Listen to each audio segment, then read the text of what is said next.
Assalamualaikum warahmatullahi wabarakatuh. Perkenalkan, nama saya Ria Dian Pertiwi. Saya dari Prodi Pendidikan Agama Islam PAI 5G NIM 2011-80232. Untuk mata kuliah Ushul Fiqh yang diampu oleh Bapak Suprapno, kami mendapatkan tugas ujian akhir semester untuk membuat video penjelasan mengenai materi makalah yang sudah kami pelajari, yaitu kami akan membahas tentang istihsan. Nah, yaitu mulai dari pengertian, kemudian pembagian, dasar hukum, serta contoh dari istihsan itu sendiri. Selamat menyimak teman-teman, semoga bermanfaat.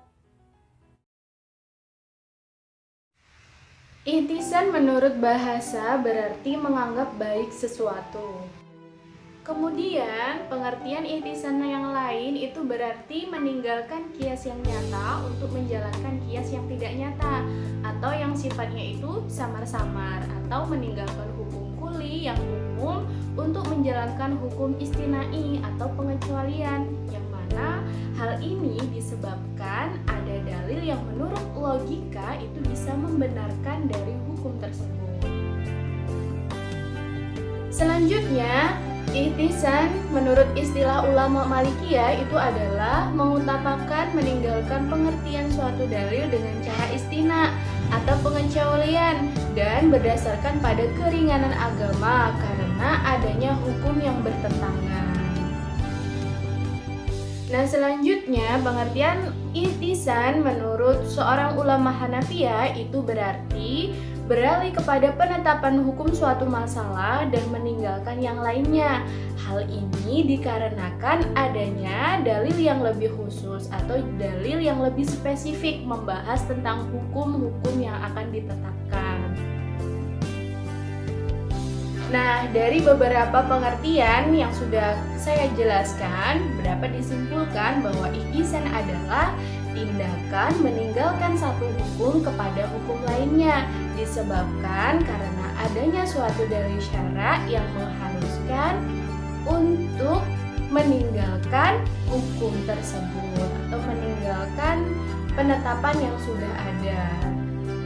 Lantas, dasar dalil apa yang menjadikan ihtisan itu bisa dijadikan suatu penetapan hukum? Yaitu, dan turutlah pimpinan yang sebaik-baiknya yang telah diturunkan kepadamu dari Tuhanmu, yaitu pada surat Az-Zumar ayat 55. Nah, menurut mereka dalam ayat ini Allah memerintahkan kita untuk mengikuti yang terbaik dan perintah menunjukkan bahwa ia adalah wajib. Dan di sini tidak ada hal lain yang bisa memalingkan perintah ini dari hukum wajib. Maka ini menunjukkan bahwa ihtisan itu adalah hujah atau sesuatu yang bisa dijadikan alasan atau ya tadi disebut dengan hujah. Nah, selanjutnya setelah kita mengetahui apa itu pengertian, kemudian apa itu dasar dalilnya, kemudian kita beralih pada pembagian ihtisan. Nah, ihtisan itu dibagi menjadi 6. Di antaranya yaitu yang pertama yaitu ihtisan binas atau ihtisan berdasarkan ayat Al-Qur'an atau hadis atau sunnah Rasulullah SAW, yang mana berarti penyimpangan suatu ketentuan hukum berdasarkan ketetapan kias kepada ketentuan hukum yang berlawanan dengan yang telah ditetapkan.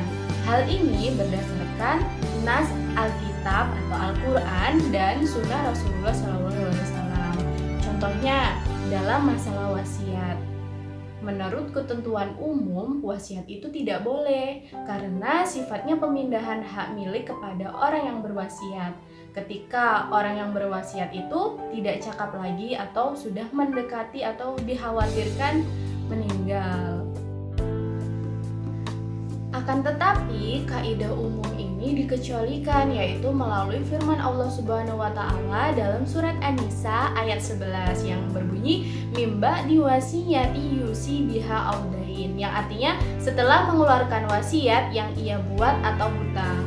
Artinya, wasiat itu boleh saja, akan tetapi menunjukkan apakah ketika masa hidupnya orang tersebut punya hutang. atau yang lainnya. Adapun mereka tidak berwasiat, ahli waris itu tetap akan mendapatkan warisannya tersebut, yaitu dibahas dalam surat An-Nisa ayat 11, yaitu ayat 11 dan 12. Kemudian dijelaskan lagi mengenai warisan lagi di ayat terakhir di surat An-Nisa. Kemudian yang kedua adalah ihtisan bil al-ijma, atau ihtisan yang didasarkan pada ijma atau kesepakatan ulama, yaitu meninggalkan keharusan menggunakan kias pada suatu persoalan karena adanya ijma atau keputusan fatwa bersama. Hal ini terjadi karena ada fatwa mujtahid atas suatu peristiwa yang berlawanan dengan pokok atau kaidah umum yang telah ditetapkan, atau bisa jadi para mujtahid itu bersikap diam dan tidak menolak apa yang dilakukan manusia, yang mana sebetulnya itu berlawanan dengan dasar-dasar pokok yang telah ditetapkan. Jadi para ulama itu ketika mereka tidak bisa memberikan suatu penetapan hukum, maka mereka akan menarik diri atau diam, kemudian mencarikan solusi yang terbaik. Misalnya nih, kasusnya dalam kasus pemandian umum. Nah, menurut kaidah umum, jasa pemandian umum itu harus jelas, yaitu harus beberapa lama seseorang harus mandi dan berapa liter air yang telah dipakai. Akan tetapi, apabila hal itu dilakukan, maka akan menyulitkan bagi banyak orang. Nah, oleh karena itu, para ulama sepakat menyatakan bahwa boleh menggunakan jasa pemandian umum sekalipun tanpa menentukan jumlah air dan lamanya waktu yang dipakai. Jadi, ketika kesepakatan berapa liter air yang harus dipakai kemudian menyalahi aturannya melebihi dari yang telah ditetapkan, maka hal itu akan membuat dosa. Maka dari itu, boleh mandi, boleh menggunakan permandian umum, akan tetapi airnya tidak dibatasi berapa liter. Nah, yang ketiga yaitu ihtisan bi al-qiyas al-kahfi, atau ihtisan yang berdasarkan kias yang tersembunyi, yang artinya memalingkan suatu masalah dari ketentuan hukum kias yang jelas kepada ketentuan hukum kias yang samar-samar.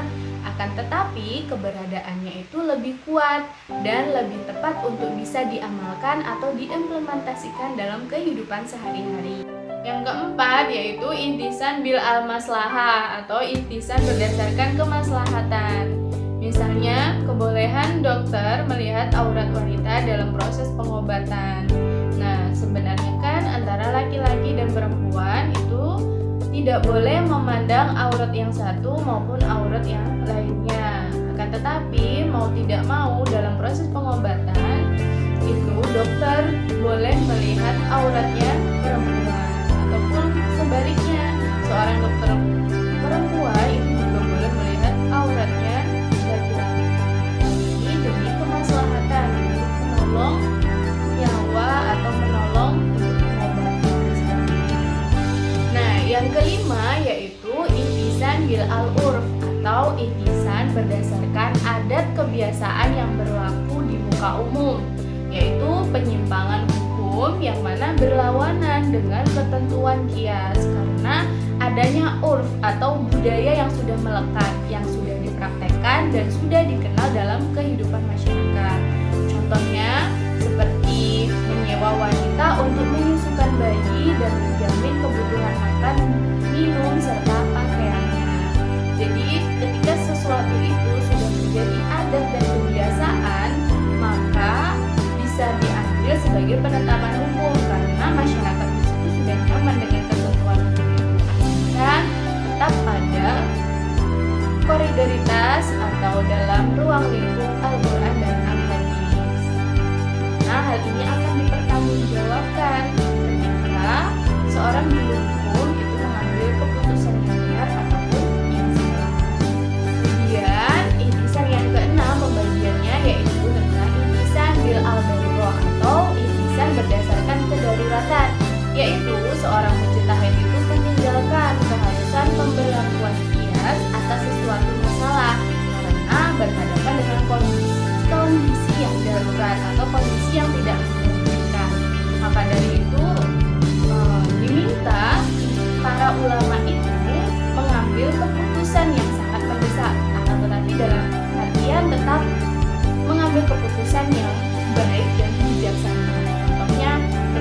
ada suatu sumur itu dalam keadaan najis. Lantas bagaimana kita mau wudhu, mau sholat, bagaimana kita mau melanjutkan aktivitas kita untuk bersesuci kalau sumurnya saja terkena najis? Maka dari itu secepat mungkin para ulama itu bisa mengambil gimana sih baiknya, bagaimana baiknya hal ini supaya bisa tertanggulangi dulu. Itulah video pembahasan mengenai istihsan. Semoga bermanfaat. Banyak kurangnya saya minta maaf. Wassalamualaikum warahmatullahi wabarakatuh.